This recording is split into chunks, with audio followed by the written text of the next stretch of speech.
So hello everyone, good morning. তো আজকে না সকালটা ভীষণ সুন্দর করে শুরু হয়েছে। তার কারণ হচ্ছে এই আনএক্সপেক্টেড মানিটা আমি পেয়েছি আমার জিন্সের পকেট থেকে। তো আমি তো প্রথমেই ভীষণ খুশি হয়ে গেছি। আর এখন যাচ্ছি কম্পিউটার ক্লাসে, আর টিকিটও কেটে নিয়েছি, তো চলেও আসলাম। আর আজকে আমার একটা এক্সাম ছিল, তো তার জন্য আমি কোনো ক্লিপও নিইনি, কিছুই না। আর আসার সময় একটুখানি লাঞ্চও করে নিলাম, যেটা আমি বাড়ি থেকেই নিয়ে গেছিলাম। আর তারপরে তো স্টেশনে এসে ট্রেনে করে চলে আসলাম। দেন বিকাল হয়ে গেছিলো বলে ভাবছিলাম একটুখানি চা খাবো, তো চাটা খেয়েছি। আর মাথাটাও একটু ধরেছিল, তো বেশ ভালোই লাগলো চাটা খেতে, আর ভীষণ রিফ্রেশিং ছিল।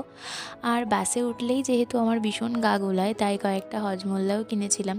তার মধ্যেই পিঙ্ক হজমোল্লাটা আমার এত ভালো লেগেছে যে আমি আবার কিনে নিয়েছি।